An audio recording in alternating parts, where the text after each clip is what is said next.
The smell of sawdust still clings to my clothes when I think about building that Lakehouse. 43 years of sweat, calluses, and careful measurements.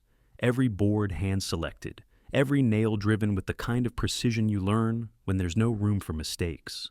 Caroline used to joke that I loved that place more than I loved her, but we both knew better. I built it for her laugh, for the way she'd hum while making coffee on Sunday mornings, for the grandchildren we thought would someday race down that dock. Now my son stands in the doorway telling me it's not mine anymore. Dad, you need to understand. Ethan's voice carries that practiced patience he uses with difficult clients. This arrangement isn't working. I'm 71 years old. My back aches when I bend to tie my shoes, and my heart skips beats. The doctor says I shouldn't worry about, but do anyway. I've outlived my wife by 3 years, and some mornings the silence in our house, my house, feels thick enough to choke on, but I'm not dead yet, and I'm not stupid. What arrangement, I ask, shifting the grocery bag in my arms.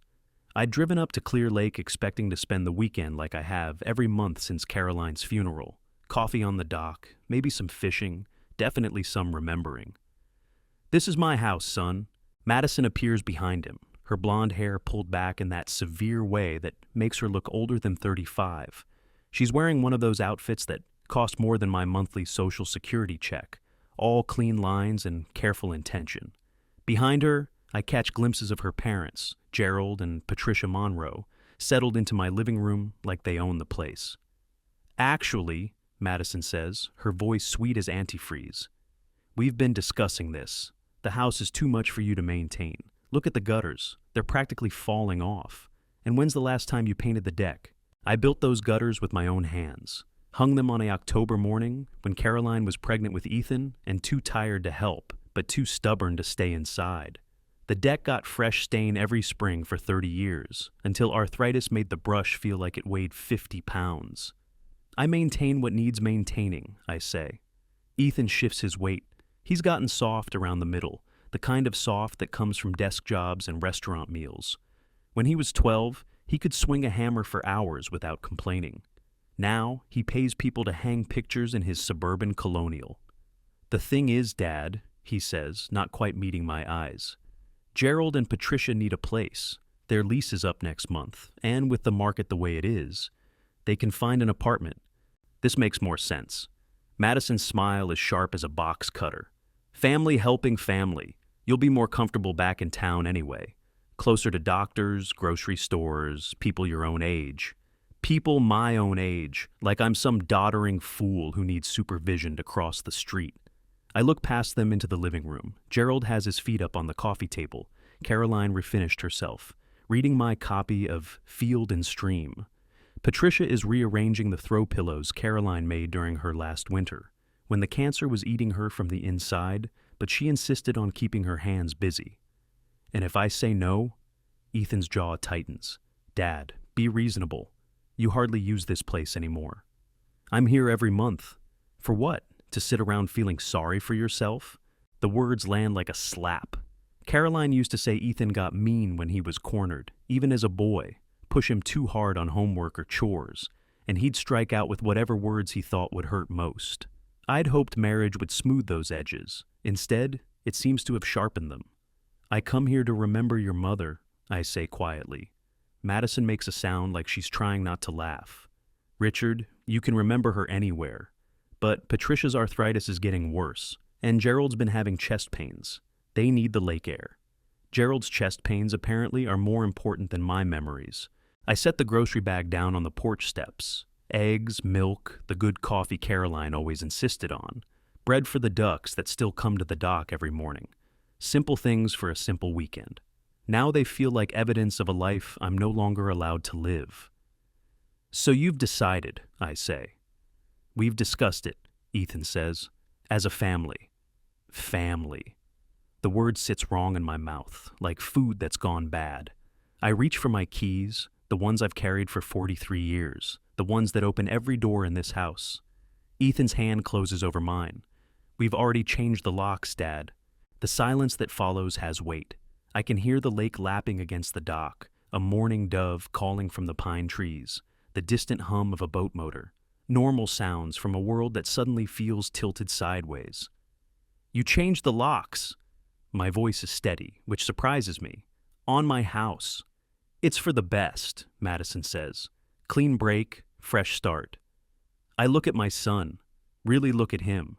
The boy who used to fall asleep in my lap during Sunday football games.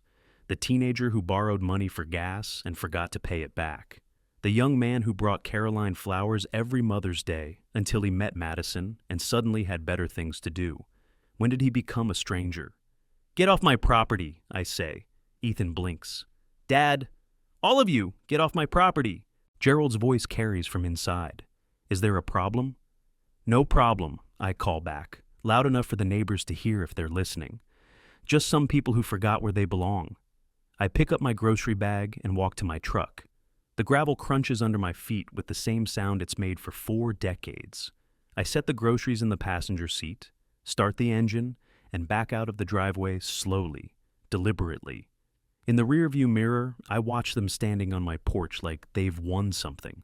They have no idea what's coming. The drive back to town passes in a blur of pine trees and farmland, but my mind is sharp as a blade. 43 years ago, I put this property in my name alone. Caroline and I agreed. If something happened to me, she'd inherit everything.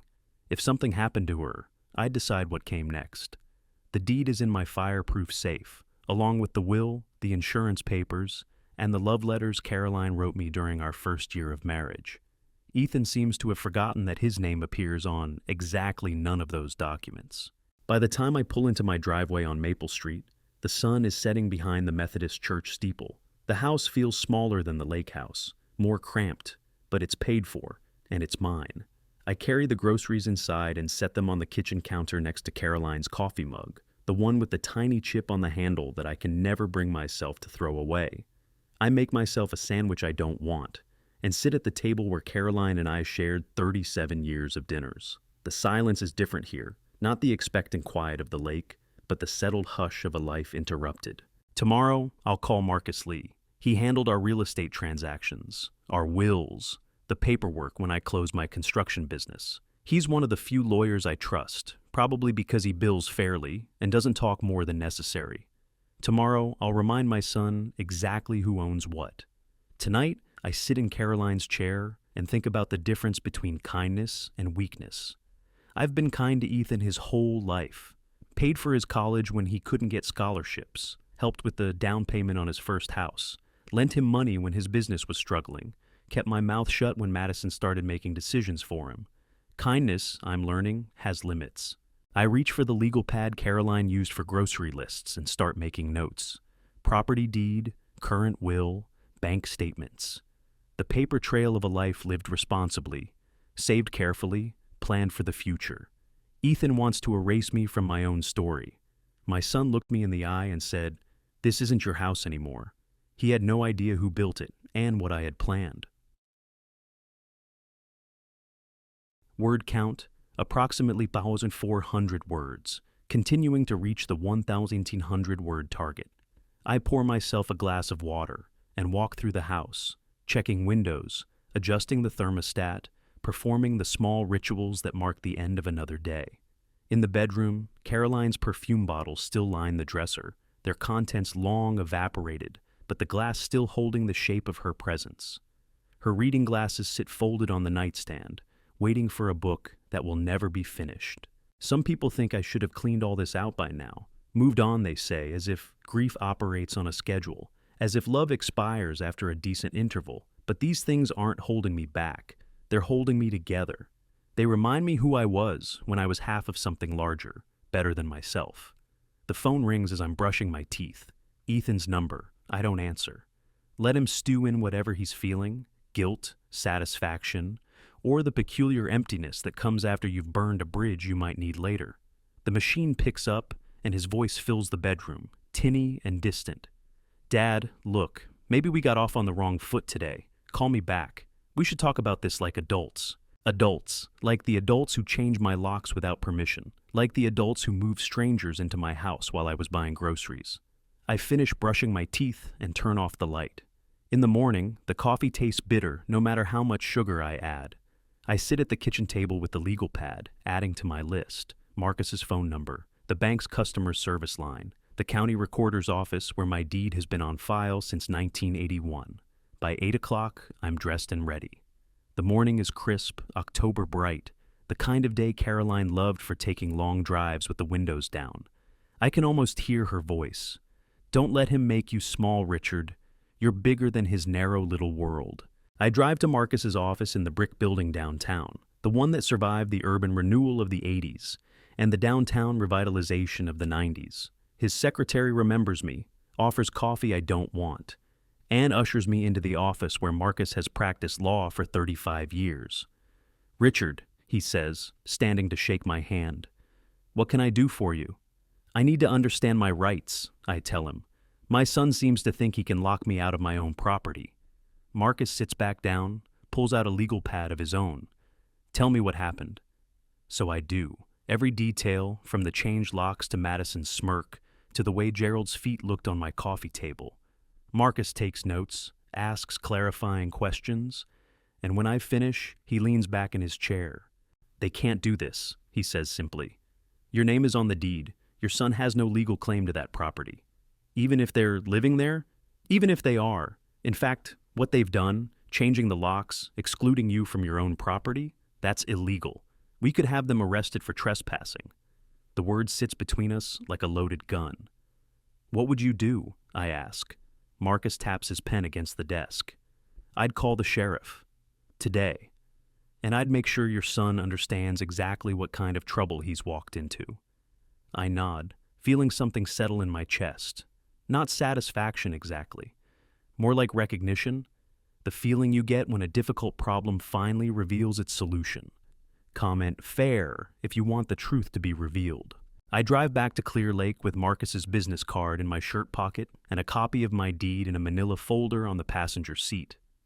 The morning has turned gray, clouds building over the water like a promise of rain. My hands are steady on the wheel, steadier than they've been in months.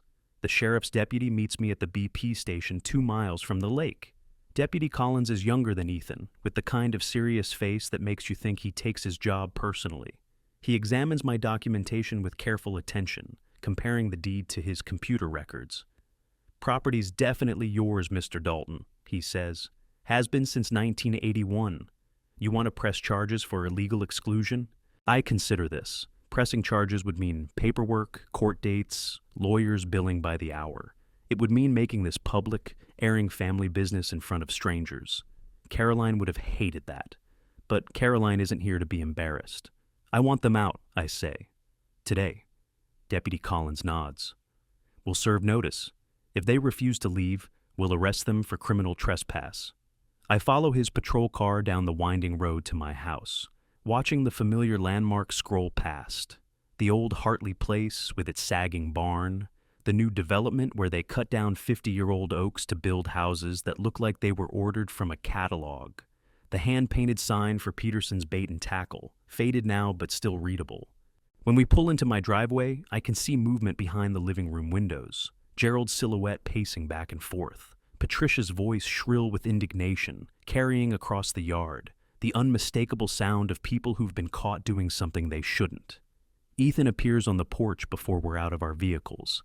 He's dressed in work clothes today, jeans and a flannel shirt that make him look more like the boy I remember. For a moment, I feel the familiar tug of fatherly protection. Then I remember his hand on mine, stopping me from using my own keys. Dad, what's this about? He calls. Deputy Collins answers before I can. Mr. Dalton, I need to see some identification and proof of residence. Proof of residence? Ethan's voice climbs. I live here. Not according to the county records. Collins holds up his tablet. This property belongs to Richard Dalton, has since 1981. You folks need to gather your belongings and vacate the premises. Madison appears beside Ethan, her perfect composure finally cracking. This is ridiculous. We have an agreement. What kind of agreement? I ask. She turns to me, eyes blazing. A family agreement. Richard, you can't be serious about this. I'm serious about wanting to use my own house. Gerald pushes past them both, his face red with the kind of anger that comes from being told no by someone he considers beneath him. Now, see here. We've been nothing but reasonable. We offered to let you visit. Visit. I taste the word, find it bitter. Visit my own house. You know what I meant. I know exactly what you meant. Patricia joins the crowd on the porch, clutching a tissue to her nose like she's the injured party. Gerald, tell them we have rights. Tenant rights. What's your lease? Deputy Collins asks. The silence that follows is answer enough. No lease, Collins notes. No rental agreement, no legal standing whatsoever. He looks at Ethan. Son, you and your family need to pack up and leave. Now. This is my father, Ethan says, gesturing at me like I'm evidence of his own reasonableness. We're trying to take care of him. By locking him out of his own house? We didn't lock him out. We changed the locks for security. Whose security? Ethan's mouth opens and closes like a fish out of water. I almost feel sorry for him. Almost. I'd like to go inside now, I say. Collins nods. Mr. Dalton, you'll need new keys cut. In the meantime, if these folks don't have the current keys, we'll get a locksmith, I say. They can wait outside while we do. The next hour passes in a blur of controlled chaos. Gerald and Patricia load their belongings into a rental car with the grim efficiency of people who've had practice being unwelcome. Madison supervises from the driveway, her phone pressed to her ear, as she makes arrangements I don't care to hear. Ethan hovers near my truck, trying to catch my eye, trying to find an opening for the conversation he thinks will fix this. Dad, he says finally, can we talk, privately? I consider this. Part of me, the part that remembers teaching him to tie his shoes, to throw a curveball, to change a tire, wants to say yes, wants to find some middle ground where we can both pretend this morning never happened. But I'm tired of pretending. Talk, I say. He glances at the deputy who's taken a strategic position near his patrol car. Not here, not like this. Where then? When? Somewhere neutral, the diner in town, tomorrow. I watch Gerald struggling with a suitcase that's too heavy for his arthritic hands.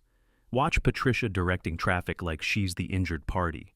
Watch Madison tap her manicured nails against her phone case with the impatience of someone who's not used to being inconvenienced. No, I say, no, Ethan. There's nothing to discuss. This is my house. It's been my house for 43 years. You don't get to vote on that. His face hardens. So that's it? You're going to ruin everything because of some power trip? I'm going to live in my own house because it belongs to me. Fine. He turns toward Madison, then back to me. But don't expect us to pretend this didn't happen. Don't expect us to come around for holidays or call to check on you or... I interrupt. I haven't expected anything from you in a long time. The words land harder than I intended. Ethan actually takes a step back, and for a moment, his angry mask slips. Underneath, I see something that might be hurt, or maybe just surprise that his bluff has been called. You'll regret this, he says quietly. I doubt it. By noon, they're gone. The rental car disappears down the lake road in a cloud of dust and wounded pride. The locksmith arrives 20 minutes later, a weathered man named Chuck, who remembers installing the original locks back in the 80s. Shame people can't leave well enough alone, he mutters as he works. Good locks these were. Could have lasted another 20 years. He gives me 2 keys on a ring with a small brass anchor. Caroline bought that keychain at a tourist shop in Door County during our 25th anniversary trip. It's tarnished now, but it still catches the light. Inside, the house feels different, not violated exactly, but rearranged. Gerald has left the imprint of his body in my favorite chair. Patricia has moved the salt and pepper shakers to the wrong side of the stove. Small changes, probably unconscious, but they add up to the feeling that strangers have been living in my space. I spend the afternoon putting things back where they belong.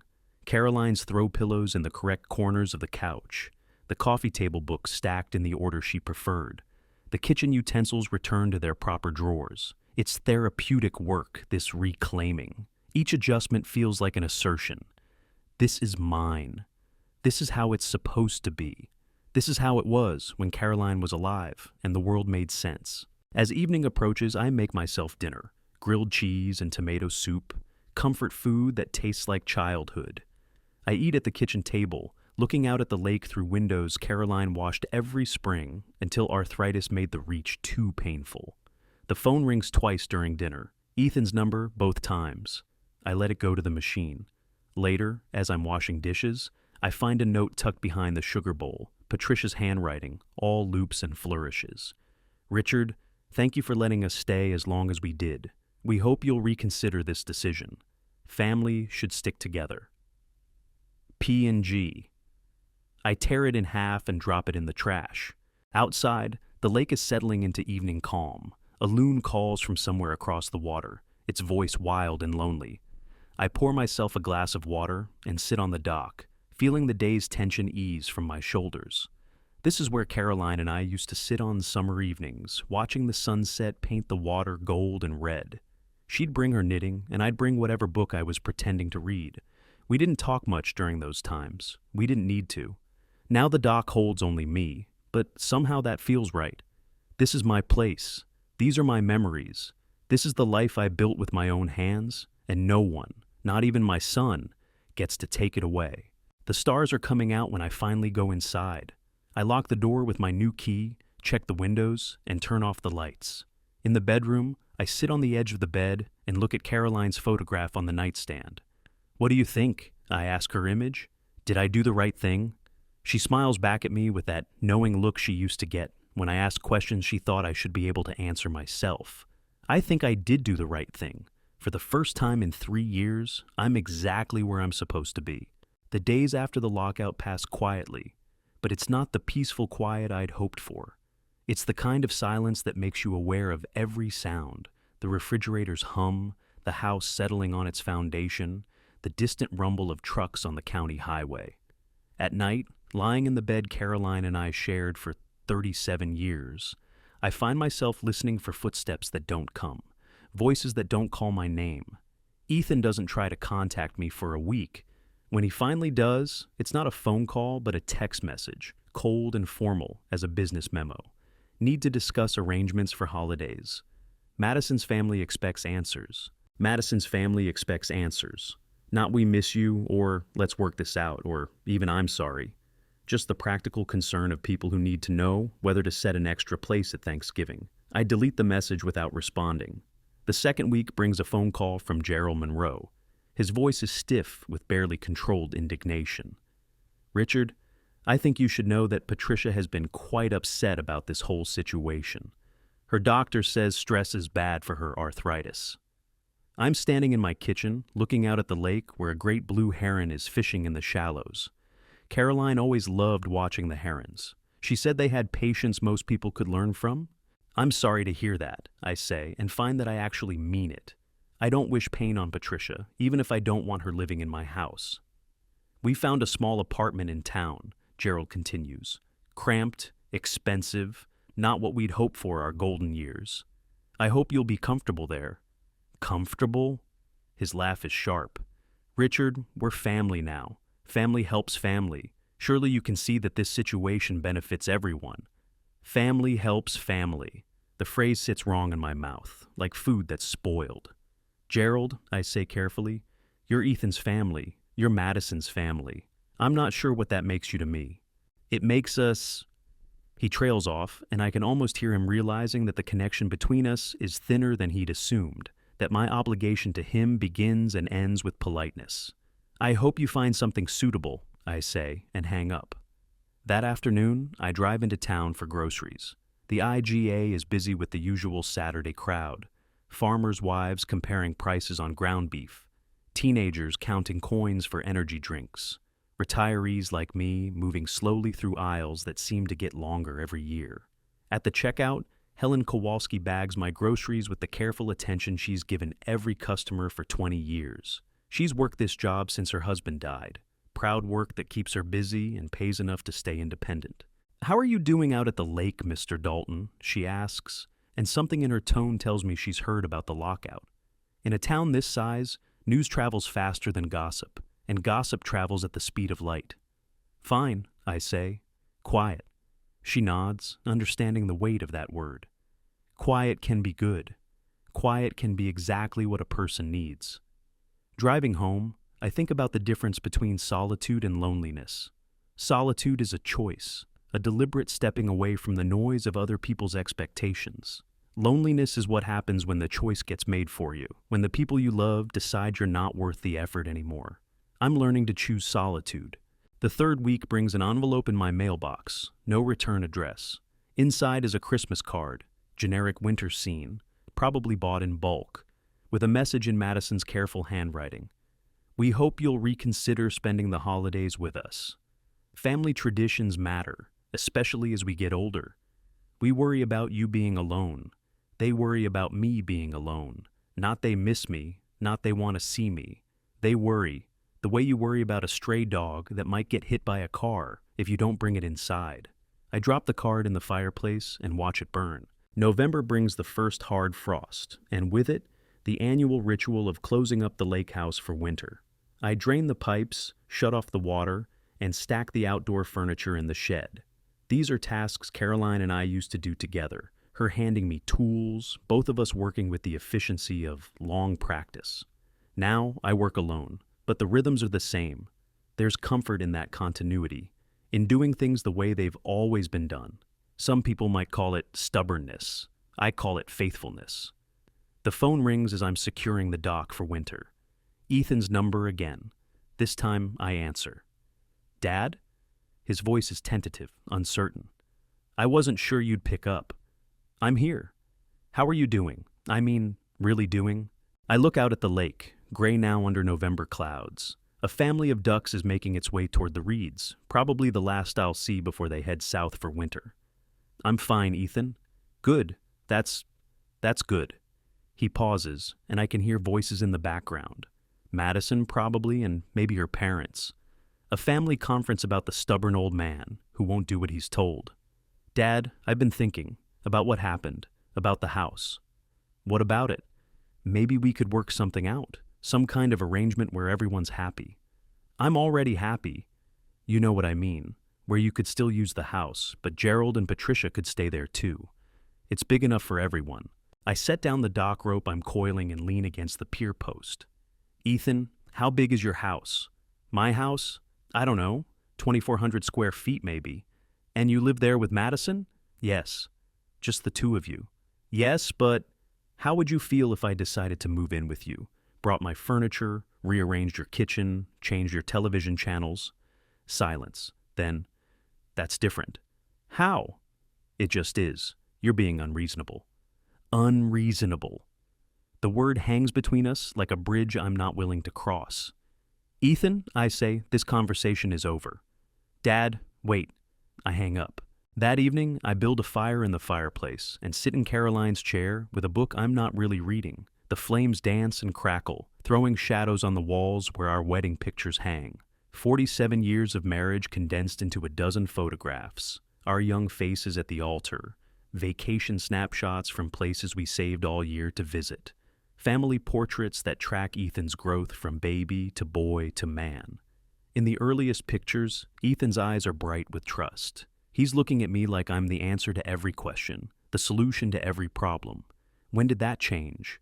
When did I become the problem instead of the solution? I think about the Christmas mornings when he was small, racing down the stairs in footy pajamas to see what Santa had brought. The baseball games where I cheered from the stands even when he struck out. The night before his wedding, when he asked me to help him with his tie, his hands shaking with nervous excitement. Those memories feel like they belong to someone else's life now. Someone whose son didn't change the locks on his house. Someone whose son didn't choose strangers over his own father. The fire burns down to embers, and I go to bed with the weight of all those lost moments pressing against my chest. But underneath the sadness is something else. Something that feels like relief. For the first time in years, I don't have to pretend that everything is fine. I don't have to smile when my son treats me like an inconvenience. I don't have to be grateful for whatever scraps of attention he throws my way. I can just be myself, in my own house, living by my own rules. December arrives with a snowfall that transforms the lake into a Christmas card scene. I wake to find everything covered in white. The dock, the trees, the roof of the house where I raised my son and buried my wife and learned what it means to love someone more than your own life. The snow muffles sound, makes the world feel smaller and more intimate. I make coffee and sit at the kitchen table, watching cardinals flash red against the white backdrop of winter.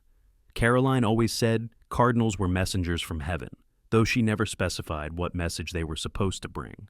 Today I think the message might be simple. You're still here. You're still standing. That's enough. My phone buzzes with a text from a number I don't recognize. This is Madison. We're having Christmas dinner at 2 p.m. on the 25th. You're welcome to join us if you want to act like family. I read it twice, parsing the conditional love in every word. If you want to act like family, as if being family is a performance, a set of behaviors you put on like good clothes for church. I delete the message and finish my coffee. Outside, the snow keeps falling, and I feel something inside me settling like sediment in still water. This is my life now. Quiet mornings, coffee that stays hot, because I'm the only one drinking it. Books that wait patiently for me to finish them. It's smaller than the life I imagined when Ethan was young, and the future seemed full of possibilities. But it's mine. All mine. And for the first time since Caroline died, that feels like enough. Christmas passes without fanfare. I cook myself a small turkey breast and eat it while watching old movies on television, the kind Caroline used to roll her eyes at, but secretly enjoy. White Christmas, It's a Wonderful Life, Holiday Inn. Stories where families reconcile by the final credits and snow falls at just the right moment to make everything beautiful again. Real life, I'm learning, doesn't follow Hollywood scripts. The new year arrives gray and cold, January settling over the lake like a familiar burden. This is when the isolation usually gets to me. The short days, the long nights, the way winter makes everything feel smaller and more confined. But this year is different. This year, the quiet feels protective rather than oppressive. I spend the first week of January organizing my papers. It's something I've been meaning to do since Caroline died. But grief has a way of making simple tasks feel impossible. Now, with no family obligations to distract me, I spread everything out on the kitchen table. Insurance policies, investment statements, the deed to the house, our wills. The will gives me pause. We'd written it 20 years ago, when Ethan was still the boy who brought Caroline flowers on Mother's Day and helped me fix the screen door without being asked. Everything was to go to him, the house, the lake property, our modest savings. We'd felt good about that decision, knowing we were providing for his future. Reading it now, knowing what I know about the man he's become, I feel something cold settle in my stomach. I call Marcus Lee. "Richard," he says, his voice warm with the kind of familiarity that comes from 30 years of professional relationship. "What can I do for you?" "I need to update my will." "Certainly. Any particular changes you have in mind?" I look out at the frozen lake, where ice fishermen have set up their shelters like a small village on the water. Patient men with time to wait for what they want. "I'm thinking about leaving the Lakehouse to charity," I say. "Maybe the Veterans Foundation, or the food bank." Marcus is quiet for a moment.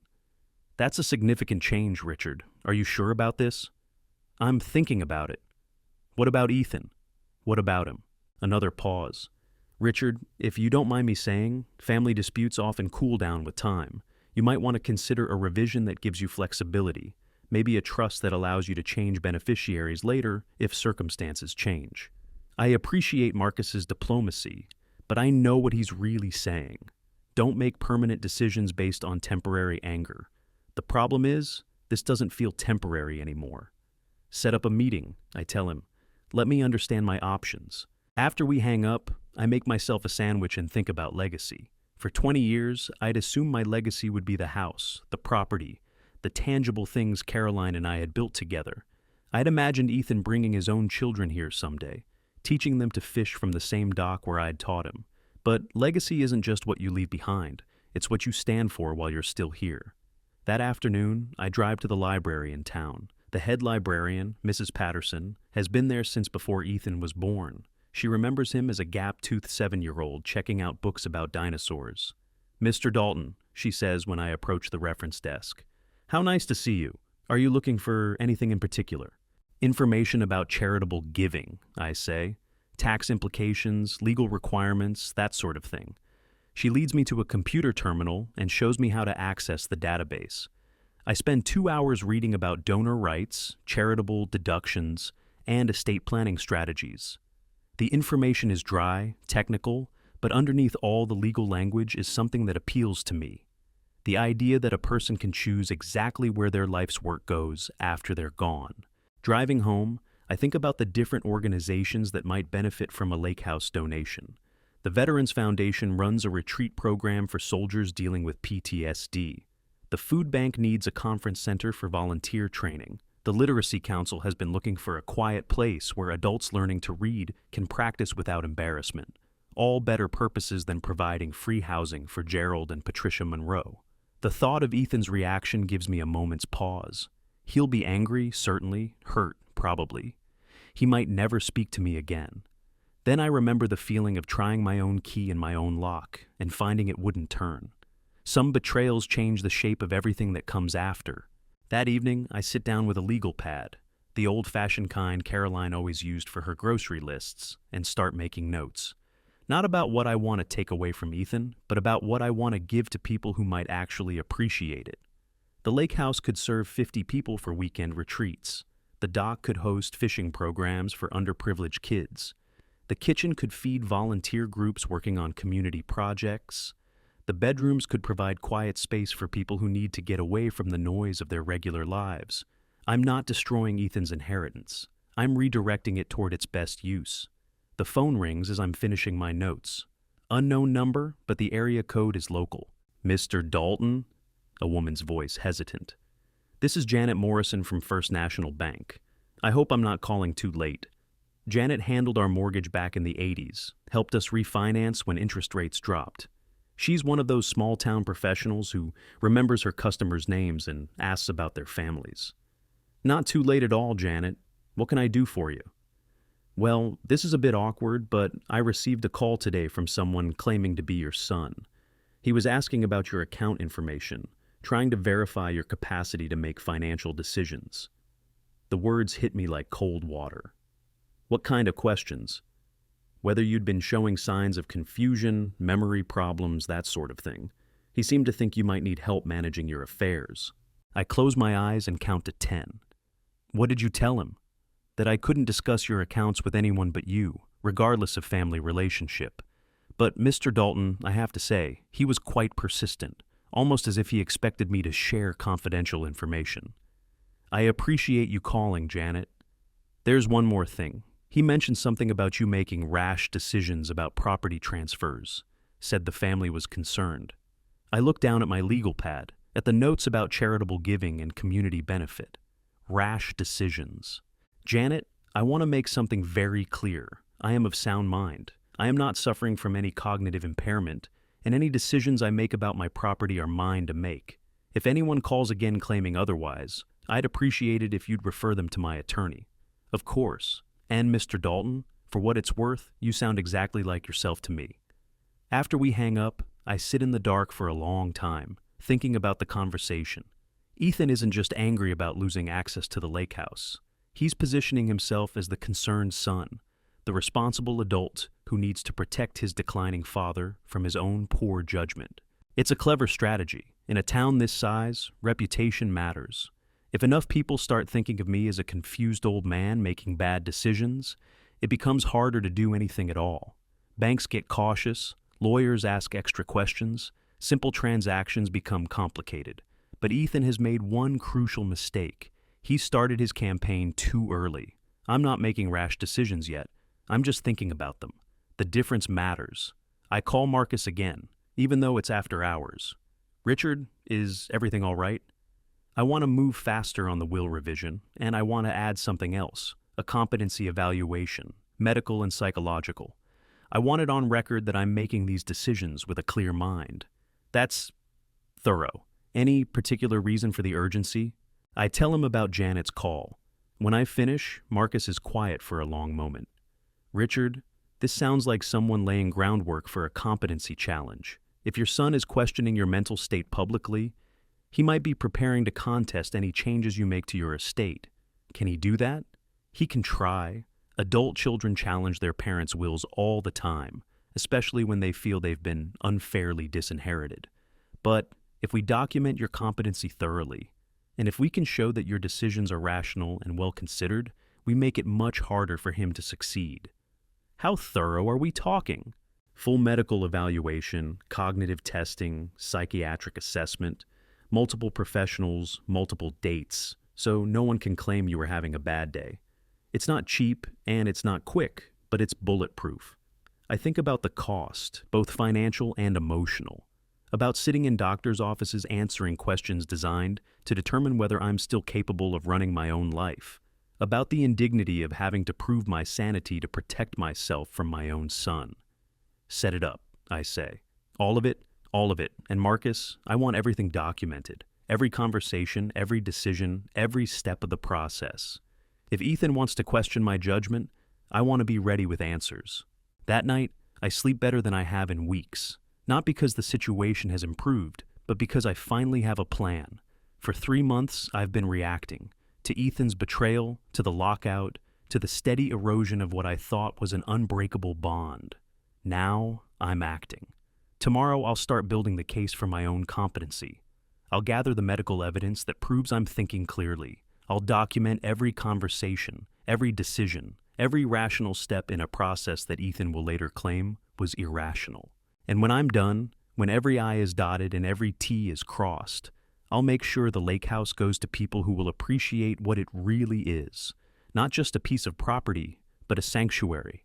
A place where good people can find peace, where families can heal, where the important work of being human can happen without interference. Ethan wanted to erase me from my own story. Instead, I'm going to write a better ending. The competency evaluation takes 3 weeks and costs more than I spent on my first car. But Marcus is right about one thing. It's thorough. Dr. Reynolds, the psychiatrist, puts me through a battery of tests that would challenge someone half my age. Memory exercises, reasoning problems, spatial awareness tasks that make my head hurt just thinking about them. When it's over, she leans back in her chair and smiles. Mr. Dalton, your cognitive function is excellent, better than many people 20 years younger. If someone is suggesting you're not capable of making your own decisions, they're either misinformed or deliberately misleading. I ask for copies of everything: test results, written evaluations, her professional opinion on letterhead. Marcus files them with the county clerk along with my revised will. Everything legal, everything documented, everything designed to withstand the kind of challenge I know is coming. But legal protection only goes so far. What I need now is something more immediate, more personal. Something that will make Ethan understand exactly who he's dealing with. That's when I remember Danny Torres. Danny and I served together in the National Guard 40 years ago, back when it was weekend warriors drilling with equipment that belonged in a museum. After discharge, Danny went into private security, corporate consulting, personal protection, the kind of work that required thinking 3 steps ahead of trouble. Now, he runs a small business installing security systems for people who can afford the best and expect it to work perfectly. Smart homes, integrated systems, the kind of technology that makes houses think for themselves. I call him on a Thursday afternoon. "Richard Dalton," he says when he recognizes my voice. "How the hell are you? Must be what, 5 years since we talked?" "About that. Danny, I need a favor. Professional consultation." "What kind of consultation?" I tell him about the Lakehouse, about Ethan's attempt to lock me out, about the ongoing tension over who gets to live where. I don't mention the will revision or the competency evaluation. Danny doesn't need to know everything. "So, you want security cameras," he says when I finish. "Motion detectors, maybe an alarm system." "I want something more creative than that." There's a pause. "Creative how?" "I want the house to defend itself." Danny laughs, but it's not dismissive. It's the laugh of a man who spent his career thinking about creative solutions to complicated problems. "Richard, what exactly are you asking me to do?" "Come out to the lake, take a look around. Tell me what's possible." He arrives 2 days later in a van loaded with equipment I don't recognize. Danny has aged well, still lean, still sharp-eyed, still carrying himself like a man who expects trouble and knows how to handle it when it comes. We walk through the house, room by room, while he takes notes and measurements. He asks questions about my routine, about how often I'm here, about who else has keys. "Ethan still has a key," I tell him. "Had one since he was a teenager, never asked for it back." "You changed the locks after the incident?" "Yeah, but you think he might have made copies, or he might try other ways to get in. Danny nods. Smart. What are you thinking in terms of response? You want to scare people off, or you want to catch them in the act? I want them to understand they're not welcome. Understood. Give me a week to put together a proposal. The proposal, when it comes, is more elaborate than I expected, and more expensive than I'd budgeted for. Motion sensors in every room, cameras with night vision, automated lighting systems, sound equipment, even water controls that can flood the bathrooms on command. It's completely legal, Danny explains when he walks me through the plans. Smart home technology, all above board. You're not setting traps or causing physical harm. You're just making uninvited guests uncomfortable enough to leave. How uncomfortable?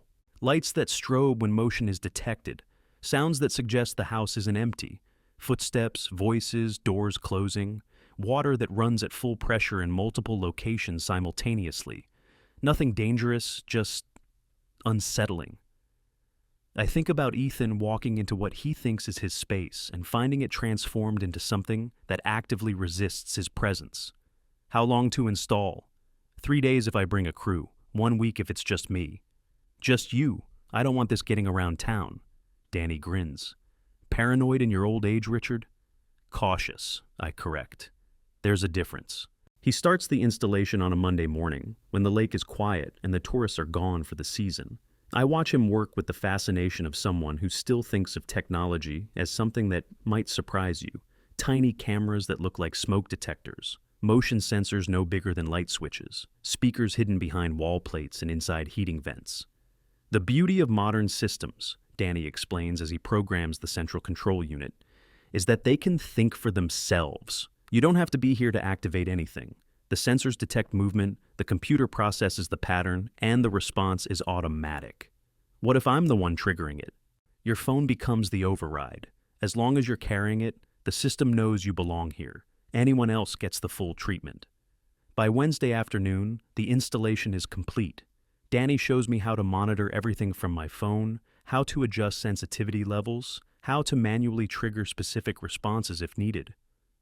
Want to test it? He asks. We walk outside, and he enters through the front door without the phone that identifies him as authorized. Immediately, the living room lights begin strobing, not fast enough to cause seizures, but rapid enough to be disorienting. A voice announces clearly, "This is private property. You are not authorized to be here. Leave immediately." In the kitchen, water begins running at full pressure from both taps. Upstairs, we can hear what sounds like footsteps pacing back and forth across the bedroom floor. Creepy, Danny says approvingly, but not harmful. Anyone with sense will leave voluntarily. And if they don't have sense, then they'll be very uncomfortable until they develop some. After Danny leaves, I spend the evening testing the system's various functions. The phone app gives me complete control. I can trigger individual responses or activate everything at once. I can monitor the cameras in real time or review footage from earlier. I can adjust the timing, the intensity, even the specific sounds the system plays. It's not just security technology, it's theater. A carefully orchestrated performance designed to make unauthorized visitors feel unwelcome in the most visceral way possible. That night, I sleep better than I have in months. Not because I'm expecting trouble, but because I'm finally ready for it. The test comes sooner than expected. I'm in town the following Saturday, picking up groceries and having coffee with a few other retirees at the diner, when my phone chimes with a motion alert. The camera shows 2 figures approaching the front door, Ethan and Madison, moving with the confident stride of people who believe they belong. I watch from my truck in the IGA parking lot as Ethan produces a key and attempts to unlock the door. When it doesn't work, he tries another key, then another. Madison points to something, probably suggesting they try a window. They move around to the back of the house, where the motion sensors pick them up again. Ethan tries the kitchen door, then the sliding door to the deck. Both are locked, as he should have expected. That's when they make their mistake. Instead of leaving, instead of accepting that they're not welcome, they try to force entry. Madison produces something that looks like a credit card and attempts to slip the lock on the kitchen door.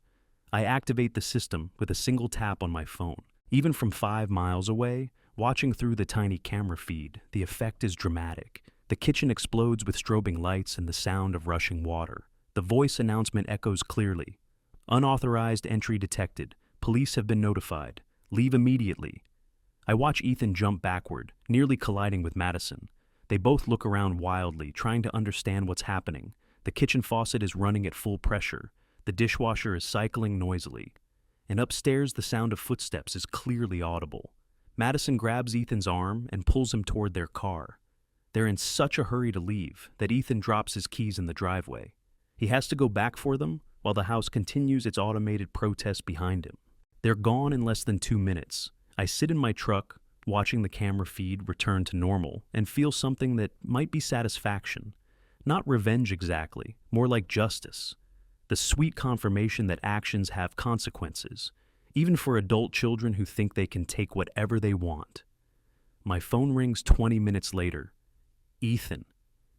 Dad, what the hell was that? What was what? The house. Madison and I stopped by to check on things, and the whole place went crazy. Lights flashing, water running, voices.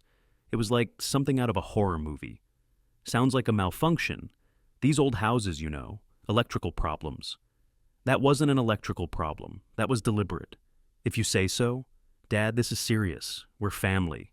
We should be able to visit. Visit, I interrupt. That's an interesting word choice, because from what I saw on the security cameras, it looked more like breaking and entering. Silence. You have security cameras? I have a lot of things, Ethan. It's amazing what you can accomplish when you put your mind to it. Look, we just wanted to make sure everything was okay. Check for storm damage, that kind of thing. Everything's fine, the house is secure, the systems are working perfectly, and unauthorized visitors are being properly discouraged. Unauthorized visitors? I'm your son. You're also someone who changed my locks and tried to force me out of my own property. That makes you exactly the kind of visitor the system is designed to handle. He tries to argue, but his heart isn't in it. The conversation ends with him promising to figure this out, and me hanging up without saying goodbye. That evening, I pour myself a glass of water and sit on the dock, watching the sunset paint the lake gold and red. The loons are calling from somewhere across the water, their voices wild and free.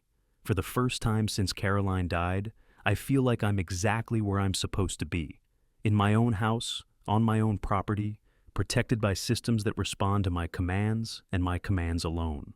Ethan wanted to lock me out of my own life. Instead, I've locked him out of his plans for my life. Tomorrow, I'll call Marcus and tell him to proceed with the final will revision. The Lakehouse will go to the Veterans Foundation, with a provision that it be used as a retreat center for people who understand what it means to serve something larger than themselves. Tonight, I'm just going to sit here and listen to the loons and remember what peace sounds like. The smart home system works exactly as designed for 3 weeks. Every few days, my phone alerts me to motion around the property, usually deer browsing near the water, occasionally a jogger on the lake path who ventures too close to the house. The system ignores them all, programmed to distinguish between casual passersby and deliberate intrusion. Then, on a Tuesday morning in late February, I get an alert that makes my coffee go cold. The cameras show a white pickup truck in my driveway and 3 men unloading tools. One of them is Ethan. The other 2 I don't recognize, but their equipment is unmistakable. Locksmith tools, pry bars, what looks like a portable drill. They're not trying to sneak in this time. They're planning to force their way in. I watch from my house in town as Ethan directs the operation. He points to the front door, to the windows, to the sliding glass door on the lakeside. The men nod and set to work with the efficiency of professionals. This isn't a family dispute anymore. This is a coordinated assault on my property. I call 911, Kenosha County Sheriff's Department. This is Richard Dalton. I'm reporting a break-in in progress at 1247 Lakeshore Drive. Multiple suspects attempting forced entry. Are you at the location, sir? No, but I'm monitoring the situation through security cameras. The suspects are using professional tools to bypass my locks. Units are en route. Are you able to identify any of the suspects? I pause, watching Ethan direct one of the men toward a window. One of them is my son. The dispatcher doesn't miss a beat. Understood, sir. Please remain at your current location until officers arrive at the scene. I activate the house system with maximum intensity. Every light in the place begins strobing. Water runs from every faucet, every shower, every spigot. The sound system plays a cacophony of voices, footsteps, and door slams. Even from the camera feed, the effect is overwhelming. The two professionals drop their tools and back away from the house immediately. These are men who've seen security systems before, who understand when a job has gone sideways. But Ethan stands his ground, shouting something I can't hear over the noise. One of the men grabs Ethan's arm, trying to pull him toward the truck. Ethan shakes him off and approaches the front door again, as if determination alone can overcome the house's resistance. That's when the sheriff's deputies arrive, 2 patrol cars with lights flashing, pulling into my driveway at exactly the wrong moment for my son's plans. I watch the confrontation unfold on my phone screen. The deputies approach with hands near their weapons, ordering everyone to step away from the house and show their hands. The 2 locksmiths comply immediately, but Ethan argues, gesturing toward the house like it's betrayed him personally. My phone rings. Deputy Collins, the same officer who helped me reclaim the property in October. "Mr. Dalton, we have 3 men at your property. One claims to be your son and says he has permission to be here. He doesn't. Can you confirm that this is a breaking and entering situation?" I look at the camera feed, where Ethan is now in animated conversation with Collins while the house continues its automated protest behind them. "Deputy, I specifically told my son he wasn't welcome on this property. He's attempted unauthorized entry multiple times, and now he's brought professional burglars to force his way in." Professional burglars? The 2 men with him. They have locksmith tools and were attempting to bypass my security systems. "Understood. We'll need you to come out here to press charges formally. I'll be there in 20 minutes. I turn off the house system remotely, watching the sudden silence descend over the scene. The deputies have all 3 men in handcuffs now, searching the truck for additional tools. Ethan is still talking, but his body language has shifted from angry to desperate. The drive to the lake feels longer than usual, giving me time to think about what comes next. This isn't just about property anymore. By bringing strangers to break into my house, Ethan has crossed a line that changes everything between us. This isn't a family dispute that can be smoothed over with time and good intentions. This is criminal behavior. When I arrive, Deputy Collins meets me at my car.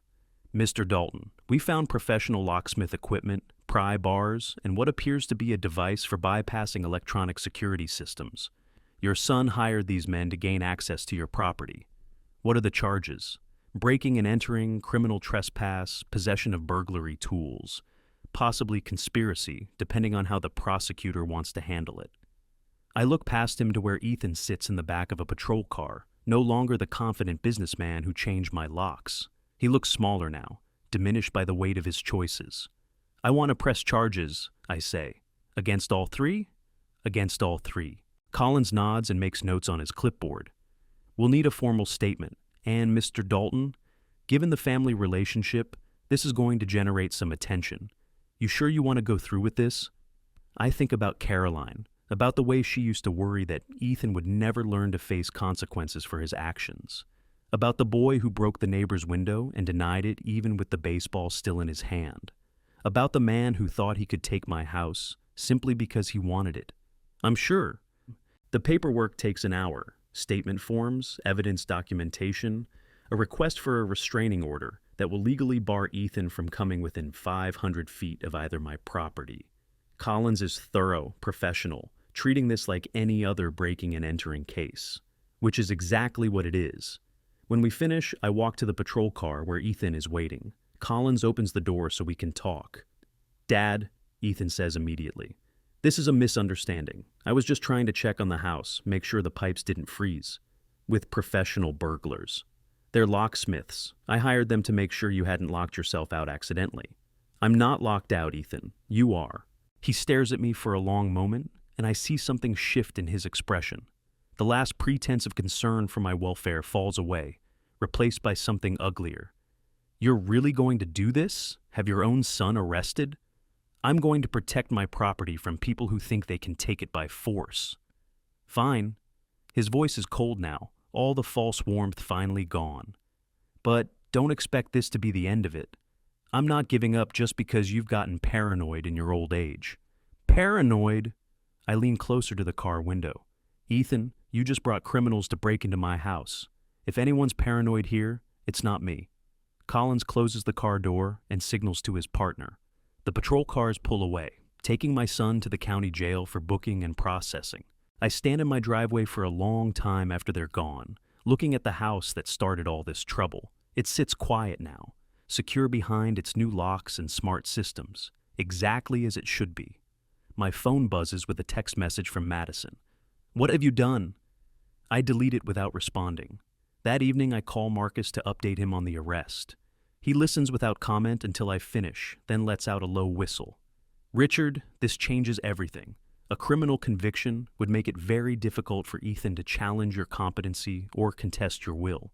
People don't generally trust the judgment of someone who's been arrested for breaking into his father's house. Is that good for us? It's definitive. No judge is going to side with someone who's demonstrated this level of disrespect for property rights and family relationships. What happens next? Ethan will be arraigned tomorrow, probably released on his own recognizance. He'll hire a lawyer, try to plea bargain down to a misdemeanor. But the facts are the facts. He brought burglars to break into your house. That's hard to spin as loving concern. After we hang up, I make myself dinner and eat it at the kitchen table, looking out at the lake through windows that no longer feel vulnerable. The smart home system hums quietly in the background, sensors monitoring every approach to the property, ready to respond to any new threat. For 3 years since Caroline died, I've felt like I was slowly disappearing, my opinions dismissed, my needs ignored, my very presence treated as an inconvenience by the son I'd raised to be better than this. Tonight, for the first time in years, I feel substantial again. Not because I've hurt Ethan, but because I've finally stopped allowing him to hurt me. The local newspaper runs the story 2 days later, buried on page 3 but still visible enough to matter. Local man arrested in breaking and entering at father's property. They don't use names, but in a town this size, everyone knows everyone else's business. My phone doesn't ring much anymore. The few people who call, Helen from the grocery store, Marcus, Danny Torres checking on his security system, are supportive, understanding that a man has a right to protect his own property from his own family if necessary. The people who don't call speak just as loudly. Their silence tells me they've chosen sides, and it's not mine. That's fine. I've learned the difference between people who care about you and people who care about avoiding uncomfortable truths. I prefer the truth, even when it's uncomfortable, even when it means admitting that the son I raised has become someone I no longer recognize, even when it means accepting that some bridges once burned can never be rebuilt. The court hearing is set for a rainy Thursday morning in March. I arrive early, wearing the same navy suit I wore to Caroline's funeral, not out of sentiment, but because it's the only formal clothing I own that still fits properly. The courthouse smells of disinfectant and old wood, institutional odors that make everything feel more serious than it needs to be. Ethan sits at the defendant's table with his lawyer, a sharp-dressed woman from Madison, who probably charges more per hour than I used to make in a week. He's wearing a suit too, looking every inch the successful businessman who couldn't possibly be the kind of person who hires burglars to break into his father's house. But appearances can't change facts. The prosecutor is a young man named Harrison, who treats the case with the same professional detachment he'd show any breaking and entering charge. He lays out the evidence methodically, the security camera footage, the locksmith tools, the testimony of the arresting officers. No emotion, no family drama, just the cold recitation of what happened and why it's illegal. Ethan's lawyer tries to paint it as a misunderstanding between family members. A son concerned about his elderly father's welfare, who made an error in judgment. She talks about Ethan's clean record, his standing in the community, his genuine love for his father. The judge listens to both sides without expression, then asks the question that cuts through all the rhetoric. "Mr. Dalton, did you have permission to enter your father's property?" I thought, "Yes or no, Mr. Dalton? Did your father give you permission to enter his property on the day in question?" Ethan looks at his lawyer, who nods encouragingly. "No, Your Honor, but no further questions." The plea bargain is straightforward. Guilty to criminal trespass, a misdemeanor that carries probation and community service, but no jail time. Ethan accepts it with the resigned air of someone who knows he's getting off lightly. The judge adds one more condition, a formal restraining order that bars Ethan from coming within 500 feet of my property without written permission. Violation would mean immediate arrest and prosecution for contempt of court. "Do you understand these conditions, Mr. Dalton?" "Yes, Your Honor." "Good. I hope this resolves the dispute between you and your father in a way that allows both of you to move forward. Ethan nods, but when our eyes meet across the courtroom, I see no reconciliation in his expression. Just the cold calculation of someone whose first plan has failed and who's already working on a second one.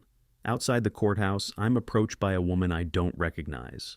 Mid-30s, professional clothes, notepad in hand.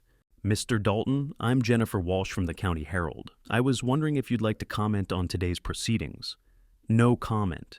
Some people are saying this case represents a growing problem with family disputes over property and caregiving responsibilities. Do you think... I said no comment.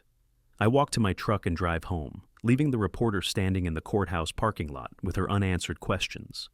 Let other people speculate about family dynamics and elder care issues. I know exactly what this case represents. The moment when my son chose criminal behavior over respect for his father's rights. That afternoon, Marcus calls with news about the will revision. Everything's finalized, he says.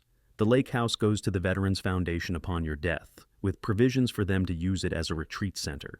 Your house in town and your remaining assets go to a charitable trust that will distribute them to local organizations. Ethan receives a token bequest, $1 and the watch that belonged to your father. The watch Caroline gave me for our wedding? No, the pocket watch from your father. I thought it was more appropriate, given the circumstances. I think about my father's watch, the one he carried through 30 years of factory work and passed to me the day I graduated high school. It's been sitting in my dresser drawer for 40 years, waiting for an occasion significant enough to justify wearing it. Perfect, I say. Richard, are you absolutely certain about this? Once you die, there's no changing your mind. I'm certain.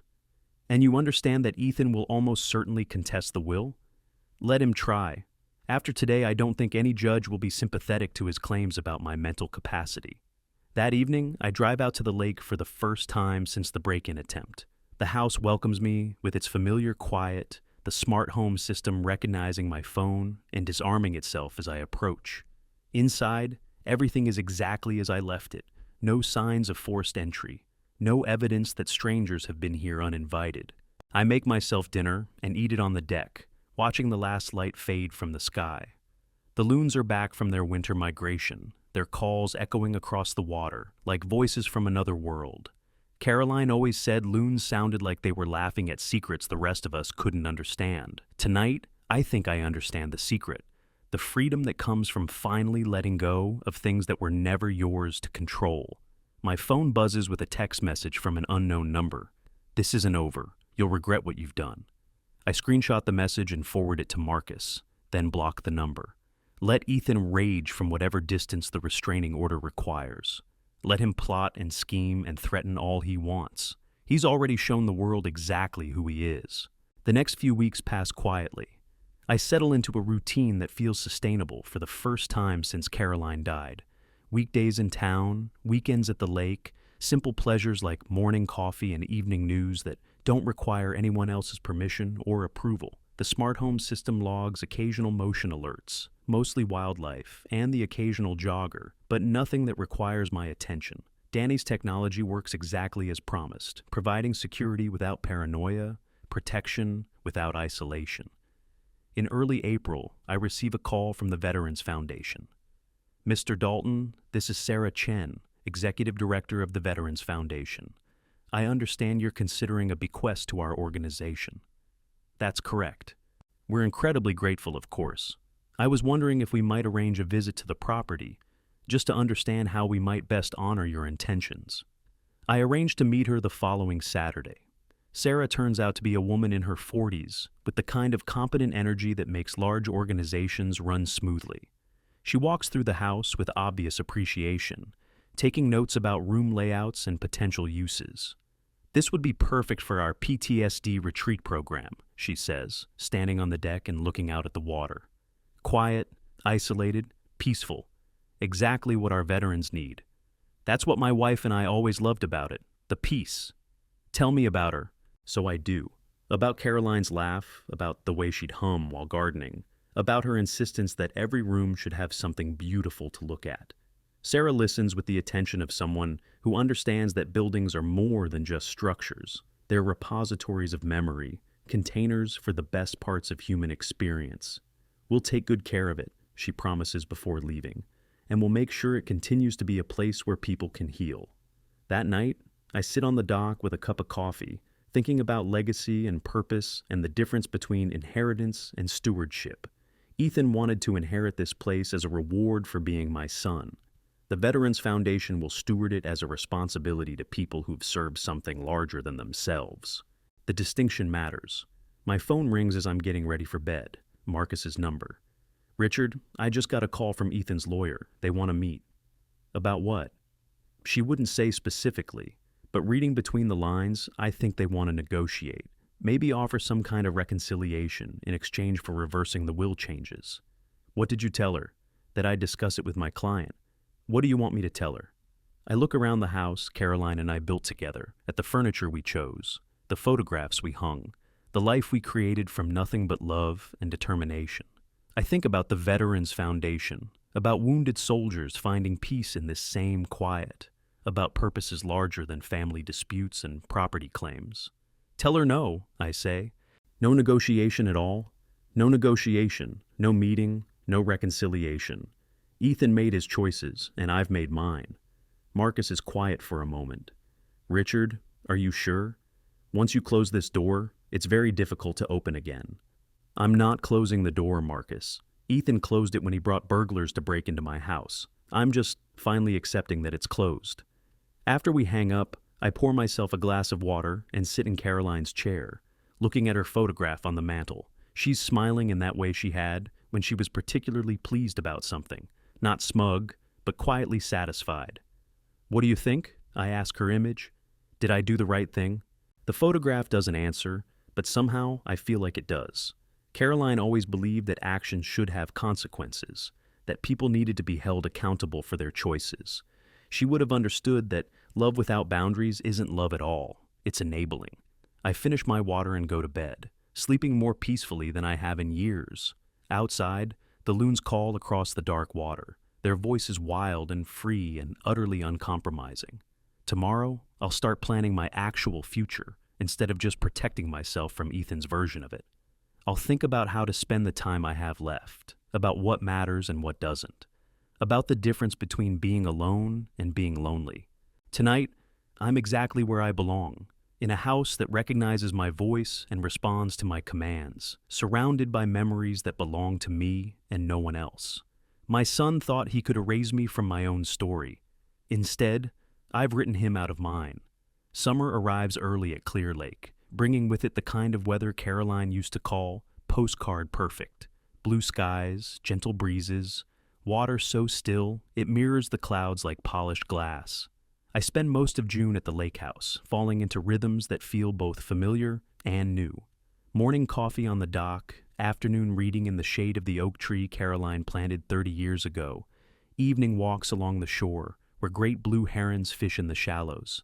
The smart home system has become so routine, I barely notice it anymore. Motion alerts when deer come to drink at dawn, automatic lighting that guides me safely to my car after dark, the gentle hum of technology working invisibly to keep me secure. Danny's installation has proved its worth beyond any expectation, providing not just security, but a profound sense of control over my own space. In July, I receive a letter that surprises me. The return address shows the county jail, and the handwriting is Ethan's, messier than I remember, as if written in haste or stress. "Dad, I've had a lot of time to think since the court hearing. I know you probably don't want to hear from me, but I need to say some things. I was wrong about the house, wrong about trying to force you out, wrong about changing the locks, wrong about everything. I let Madison and her parents convince me that you weren't thinking clearly, that we needed to make decisions for you. But the truth is, I wasn't thinking clearly. I know you've changed your will. Madison's lawyer found out somehow and told her. She's furious, talking about contesting it, claiming you're not competent. But I won't be part of that. I won't challenge your right to do whatever you want with your own property. I'm not asking for forgiveness because I don't deserve it.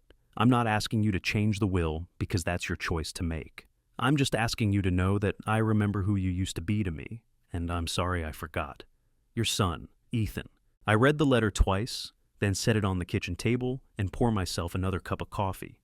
Outside, A family of ducks paddles past the dock, the mother leading her ducklings in a precise line toward the protection of the reeds. The letter feels sincere, but sincerity and change aren't the same thing. Ethan has had moments of regret before, after particularly ugly arguments, after asking for money I couldn't afford to lend, after missing Christmas dinner because something more important came up. The pattern was always the same, brief contrition followed by a return to whatever behavior had caused the problem in the first place. Still, there's something different about this letter.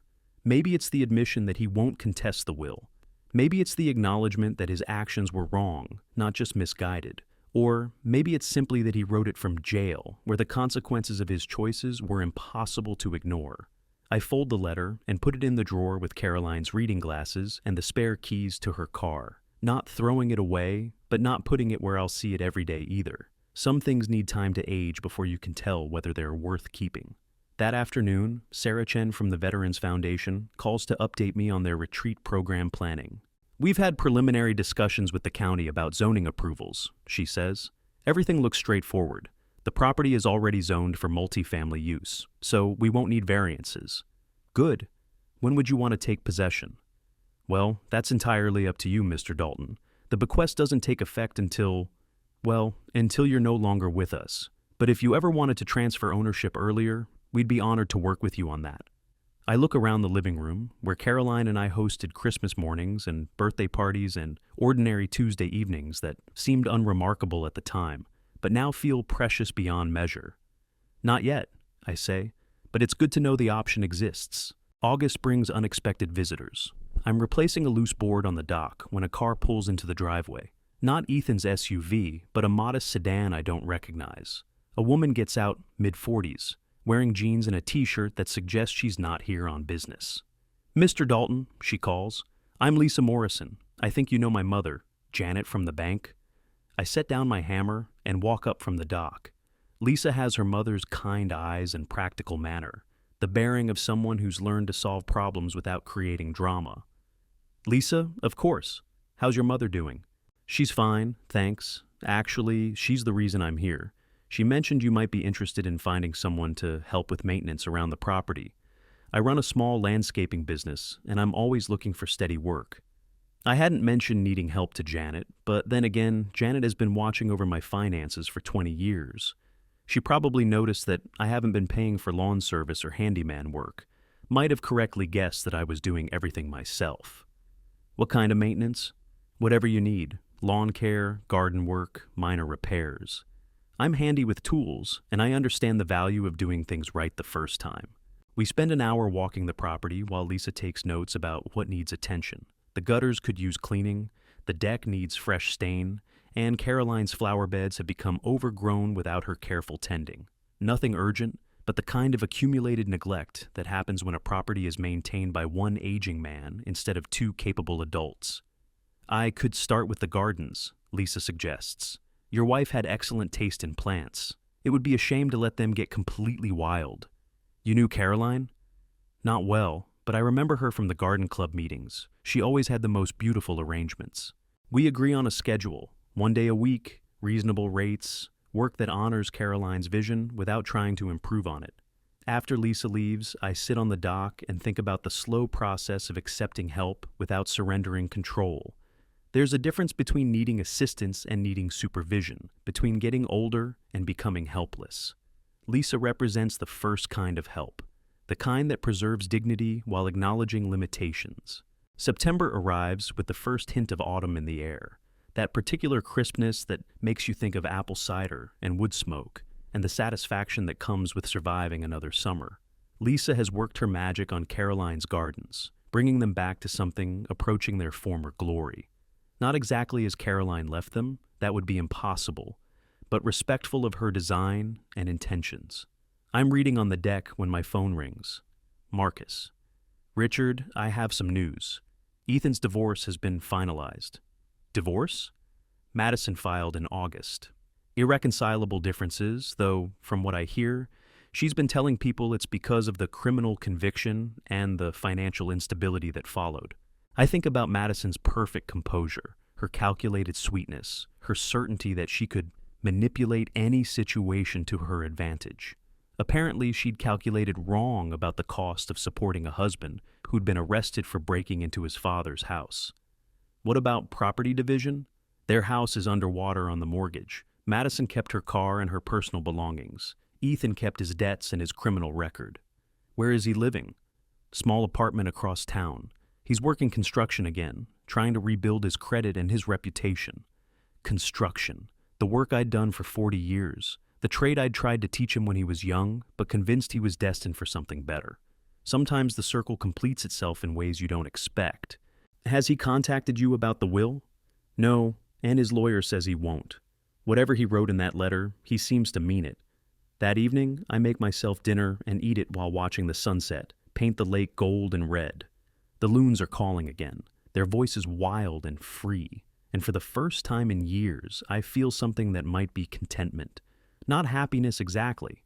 That seems too large a word for a man my age who's buried his wife and lost his son to his own poor choices. But contentment, yes. The quiet satisfaction of being exactly where I belong, surrounded by beauty I helped create, and memories that belong entirely to me. October brings one final surprise.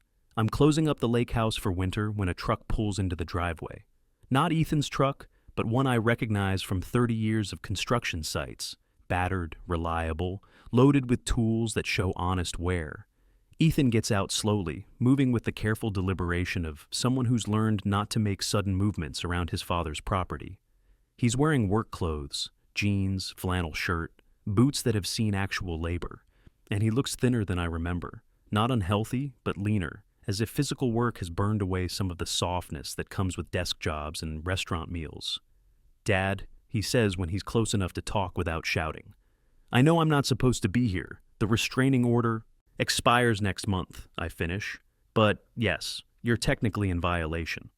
I wanted to ask you something before winter sets in." I set down the storm window I'm installing and give him my full attention. "Ask. Lisa Morrison mentioned you might need help with some of the heavier maintenance. Winterizing, storm damage repair, that kind of thing." He glances at the house, then back to me. "I could do that work. I wouldn't charge much. Might even do it for free." "Why?" "Because it's your house. Because I remember building that deck with you when I was 16. Because I want to fix something I broke, even if it's just loose gutters." I study his face, looking for the calculation I've learned to expect, the angle that serves his interests rather than mine.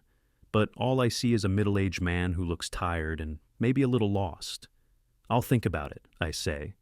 "That's all I'm asking." He turns to leave, then stops. "Dad, the will, the foundation, all of it.